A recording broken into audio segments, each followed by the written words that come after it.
একসাথে জ্বলে উঠল বাংলাদেশ। আমার কর্মস্থল ঝিনাইদহ এর ব্যতিক্রম ছিল না।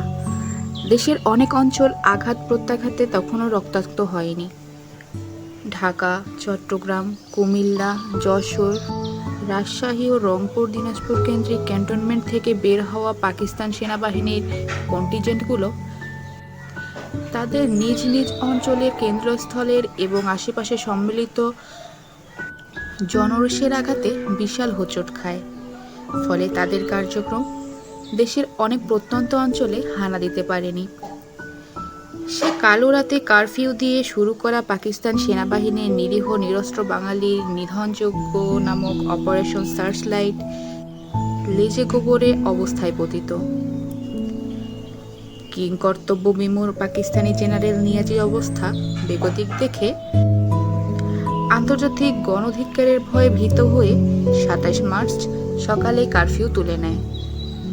ফাঁকে আওয়ামী লীগের হোমরা চোমরা নেতৃবৃন্দ পাকিস্তানি হায়নাদের চোখ ফাঁকি দিয়ে সমগ্র বাঙালি জাতির জাতীয়তাবোধ ও স্বাধীনতার আকাঙ্ক্ষার চেতনালব্ধ একতাবদ্ধ শক্তিকে কাজে লাগিয়ে অসম্মানিত প্রতিরোধ যুদ্ধকে তার যৌক্তিক পরিণতিকে প্রবাহিত করার জন্য অজানার উদ্দেশ্যে ঢাকা এবং অন্যান্য ক্যান্টনমেন্ট এলাকায় ছড়েছেন।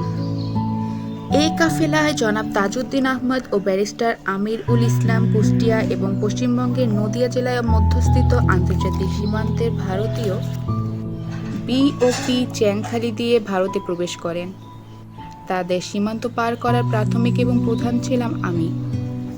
ঝিনাইদহ থেকে শুরু করে চ্যাংখালি বিপিও পর্যন্ত আমি ছিলাম তাদের সঙ্গী এবং প্রধান পথ প্রদর্শক। বলা বাহুল্য, এ ভ্রমণ কোনো পূর্ব নির্ধারিত ব্যাপার ছিল না। ২৭শে মার্চ সকালে কারফিউ উঠিয়ে নেওয়ার পরে তারা অত্যন্ত গোপনে ঢাকা ত্যাগ করার চেষ্টা করেন।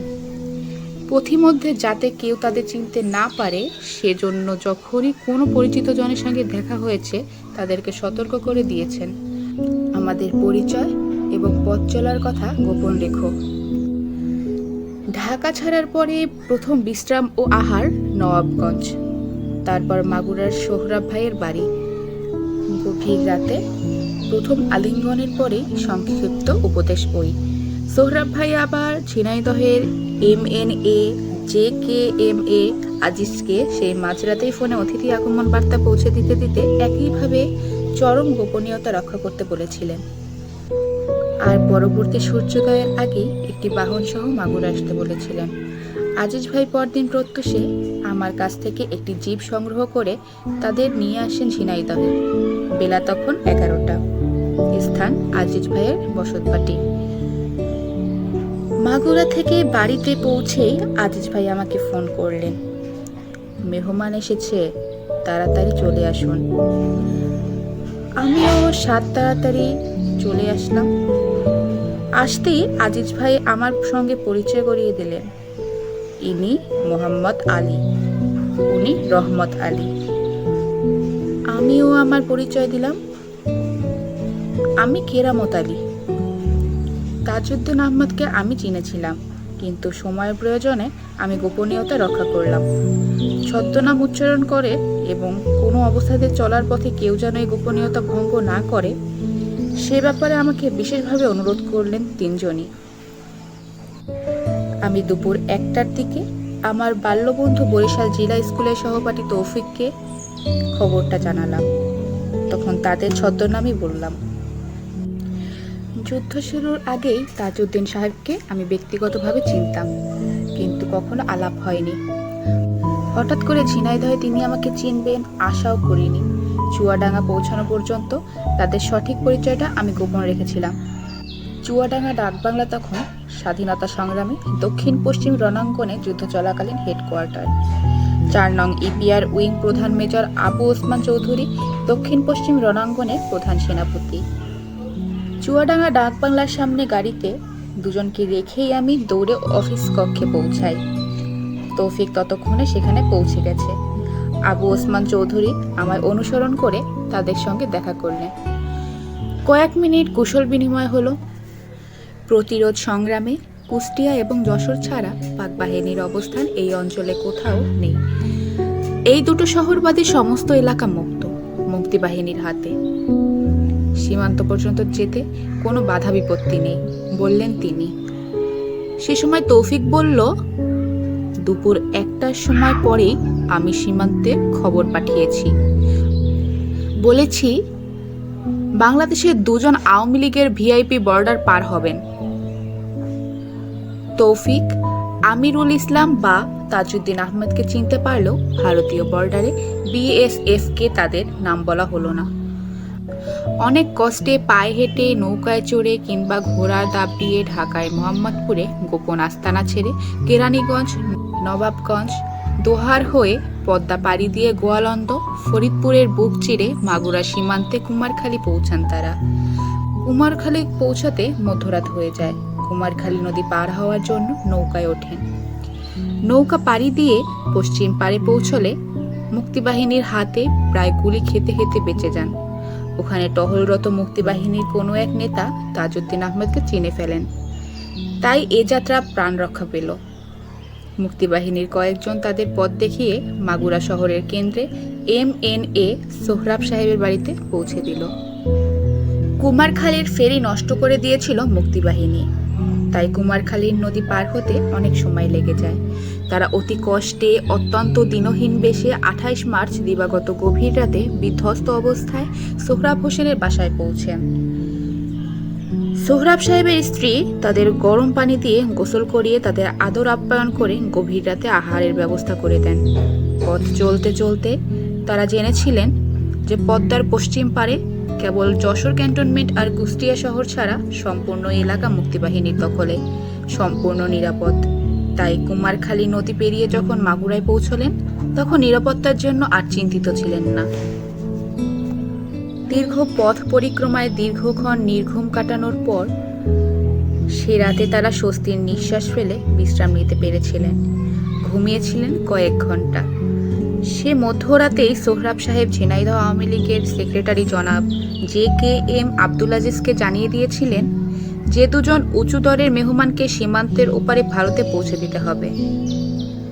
সে মধ্যরাতেই সোহরাব সাহেব ঝিনাইদহ আওয়ামী লীগের সেক্রেটারি জনাব JKM আব্দুল আজিজকে জানিয়ে দিয়েছিলেন যে 2 জন উঁচু দরের মেহমানকে সীমান্তের ওপারে ভারতে পৌঁছে দিতে হবে।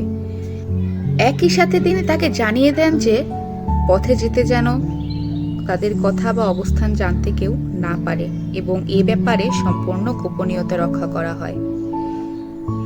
সে কারণে পরের দিন জনাব আজিজ আমার কাছ থেকে একটা জিপ গাড়ি ধার করে 7 সকালে তাদের মাগুরা থেকে তুলে ঝিনাইদহ নিয়ে আসেন এবং তার বাড়িতে গোপনে আশ্রয় দেন। যেহেতু ঝিনাইদহের চারিদিকে সকল রাস্তাঘাটে 25 মার্চ রাত থেকে ব্যারিকেড তৈরি করা হচ্ছিল, তাই ইচ্ছা থাকলেও তাড়াতাড়ি গাড়ি চালানো সম্ভব ছিল না। ঝিনাইদহ মাগুরার দূরত্ব বড়জোর 30 মাইল। রাস্তাঘাটের ব্যারিকেড সরিয়ে অতিক্রম করা কষ্টকর ছিল। বড় রাস্তা ছেড়ে মন্থর গতিতে চষা ক্ষেতের উপর দিয়ে জিপ চালিয়ে যেতে এবং আসতে সকাল 11টা বেজে যায়। আজিজ সাহেব তাদের বাকি পথ অর্থাৎ ঝিনাইদহ থেকে ভারত সীমান্তে পৌঁছে দেওয়ার দায়িত্ব আমাকে দেন। ইতোমধ্যে তৎকালীন ঝিনাইদহে প্রতিরোধ যুদ্ধের প্রধান সংগঠক হিসাবে স্থানীয় সংগ্রাম কমিটি আমার কৃতিত্ব গ্রহণ করেছে, তাই আমার উপর আজিজ ভাইয়ের অগাধ বিশ্বাস ছিল।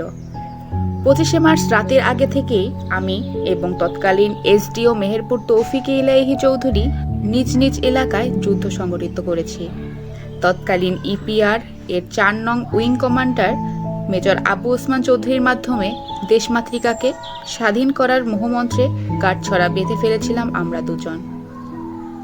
আমি এবং তৌফিক বরিশাল জেলা স্কুলের সহপাঠী এবং ঢাকা বিশ্ববিদ্যালয়ে অর্থনীতি বিভাগে একই ব্যাচে পড়তাম।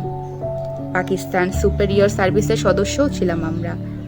সুতরাং বলাই বাহুল্য যুদ্ধক্ষেত্রে আমাদের মাধ্যমে ঝিনাইদহ এবং মেহেরপুরের যোগসূত্র স্থাপিত হয়। আমি ইতোমধ্যে চুয়াডাঙ্গার MPA ব্যারিস্টার বাদল রশিদের মাধ্যমে জেনেছি তৌফিক 25 মার্চ কাল রাতে পরপরই মেহেরপুর সীমান্তের ওপারে ভারতীয় BSF এবং পশ্চিম বাংলার নদিয়া জেলায় প্রশাসনের সঙ্গে যোগাযোগ স্থাপন করেছে।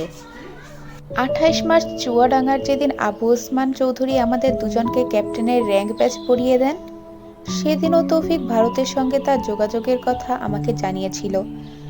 তাই আজিজ সাহেব মেহমানদের আগমনের উদ্দেশ্যে আমাকে জানানোর পরপরই যথাশীঘ্র সম্ভব তৌফিককে জানাই।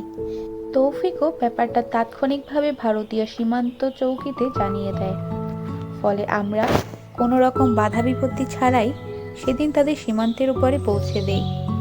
ব্যাপারটা চরম গোপনীয়তার মধ্যে সম্পন্ন করতে হবে, তাই চুয়াডাঙ্গা পৌঁছার আগেই এই দুজন মেহমানদের প্রকৃত পরিচয় ও নামধাম গোপন রাখা হয়েছিল। চুয়াডাঙ্গার সার্কিট হাউসে মেজর আবু ওসমান চৌধুরী যুদ্ধ চলাকালীন হেডকোয়ার্টারে পৌঁছতে বিকাল 5টা বেজে যায়। ইতোমধ্যে তৌফিক ও মেহেরপুর থেকে চুয়াডাঙ্গায় এসে আমাদের অপেক্ষায় ছিল। চুয়াডাঙ্গায় মেজর আবু ওসমান চৌধুরীর সঙ্গে আগন্তুকদ্বয়ের সামান্য কথাবার্তা হয়েছিল। কুশল বিনিময়ের পর তারা দুজনই চটজলদি সীমান্ত অতিক্রম করার অভিপ্রায় ব্যক্ত করেছিলেন। আমার জিপের হুড নামানো ছিল, ফলে কোনো পথচারী চলার পথে তাদের দেখতে পারেনি। চুয়াডাঙ্গায় তারা গাড়িতেই বসেছিলেন এবং মেজর ওসমান তার কন্ট্রোল রুম থেকে বেরিয়ে সার্কিট হাউসের সামনে রাস্তায় পার্ক করা গাড়ির মধ্যে মাথা ঢুকিয়ে কিছুক্ষণ আলাপ করেছিলেন। আমি সামনে আমার সিটে বসা ছিলাম। তৌফিক তার সরকারি জিপ গাড়ি ব্যবহার করেছিল। ওই 3 জনের কথোপকথনের পর কয়েক মিনিটের মধ্যেই তৌফিক গাড়ির সামনে থেকে আমাদের পথ দেখিয়ে চলা শুরু করে। আমরা ভারতীয় বর্ডারের দিকে রওনা হয়ে যাই। চুয়াডাঙ্গা থেকে চ্যাংলাখালী বর্ডারে ভারতীয় নো ম্যানস ল্যান্ডে পৌঁছতে দিনান্তে সাজের আধারে বনবাদার আর বিশাল উঁচু বটগাছের তলায় কালভার্টটা সন্ধ্যা পরবর্তী রাতের প্রথম প্রহরের ধূসর গলিচা গায়ে জড়িয়েছে। পাখিরা কুলায় ফিরেছে। বুনো সরীসৃপ, খেকশিয়াল আর সাপখোপ শিকারের আশা ছেড়ে মাটির বুকে অনাকাঙ্ক্ষিত আগন্তুকের উপস্থিতিতে ভীত শঙ্কায় ছোটাছুটি করছে। ঝিঝি পোকার শব্দ আর জোনাকির আলো আধারে লুকোচুরি খেলা। দুজনকে কালভার্টের উপরে বিশাল বটগাছের নিচে বসিয়ে রেখে আমরা দুজন চললাম চ্যাংলাখালী BOP এর উদ্দেশ্যে। আধারের পথ চলতে গিয়ে বনবাদারের নিশানাহীন ঝোপঝাড়ের মধ্য দিয়ে আমরা দুজন হেঁটে এগিয়ে চললাম অজানা BPO এর উদ্দেশ্যে। আমাদের সাথে কোনো গাইড ছিল না, আমরাই আমাদের গাইড। রাতের আধার আর তারার জ্যোতি পথ প্রদর্শক।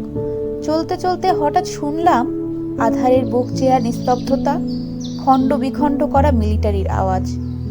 হুকুমদার। মিলিটারি কায়দায় আমরা উত্তর দেই, ফ্রেন্ডস। অদৃশ্য হুকুমদাতা বলে, হ্যান্ডস আপ। আমরা জানি যে ভারতের সীমান্তের পশ্চিম পারে আমাদের বন্ধুই আছে, শত্রু নেই। তাই অবলীলায় মাথার উপরে হাত তুলে দাঁড়িয়ে যাই। এগিয়ে আসে নওজোয়ান অফিসার, ধোপ দুরস্ত ইউনিফর্ম পরা। পরিচয় দেয়, I am captain Mahapatra, Indian BSF। আমরা আমাদের পরিচয় দেই, ক্যাপ্টেন মাহবুব, ক্যাপ্টেন তৌফিক, বাংলাদেশ মুক্তিবাহিনী। আগেই বলেছি, দুপুরে নেতৃদ্বয়ের সীমান্ত পাড়ির ব্যবস্থাপনার জন্য তৌফিককে সীমান্তে যোগাযোগ করতে বলেছিলাম। ওর বার্তা পাওয়ার সঙ্গে সঙ্গে এলাকার BSF কমান্ডার কর্নেল চক্রবর্তী এবং পশ্চিমবঙ্গের বর্ডার সিকিউরিটি ফোর্সের IG গোলক মজুমদারকে খবর জানিয়ে দেওয়া হয় এবং গোলক মজুমদার ইন্ডিয়ান BSF এর প্রধান রুস্তমজির সহায়তায় তাদের বর্ডার থেকে কলকাতা হয়ে দিল্লিতে মিসেস গান্ধীর নিকট পৌঁছে দেওয়ার ব্যবস্থা করেন। এসব ইতিহাসের কথা, তবুও ব্যাপারটা এখানে প্রাসঙ্গিক এই জন্য যে ক্যাপ্টেন মহাপাত্র আমাদের সঙ্গে মিলিত হওয়ার পর আমরা দুজন নো ম্যানস ল্যান্ডে অপেক্ষারত মেহমানদ্বয়ের নিকট ফিরে এসে তাদেরকে নিয়ে সীমান্তের ওপারে চ্যাংখালী BOP-তে পৌঁছাই। ততক্ষণে ক্যাপ্টেন মহাপাত্র ও কর্নেল চক্রবর্তী মিলে আমাদের মেহমানদ্বয়কে বন্ধুপ্রতিম দেশ থেকে আগত VIP'র মর্যাদায় গ্রহণ করেন এবং BSF এর একটি ছোট কন্টিনজেন্ট তাদের গার্ড অফ অনার প্রদান করেন। এইসব লৌকিকতা শেষ করে ক্লান্ত শ্রান্ত নেতৃদ্বয়কে ফলমূল দিয়ে আপ্যায়ন করা হলো, চা পানির ব্যবস্থা করা হলো। একটা বন্ধুত্বপূর্ণ পরিবেশে আদব আপ্যায়ন শেষ হলো। সবাই তার ভাগী হলাম। কর্নেল চক্রবর্তী এবং নেতৃবৃন্দ কিছুক্ষণ আলাপ আলোচনা করলেন। চক্রবর্তী জানালেন, ভারতের কেন্দ্রীয় সরকার বাংলাদেশের চারিদিকে সীমান্তের কঠোর নিরাপত্তার মধ্যেও একটি আদেশ পৌঁছে দিয়েছেন। নির্দেশ ছিল বাংলাদেশ থেকে আগত নেতৃবৃন্দকে, বিশেষ করে আওয়ামী লীগের নির্বাচিত নেতৃবৃন্দকে সসম্মানে গ্রহণ করতে হবে।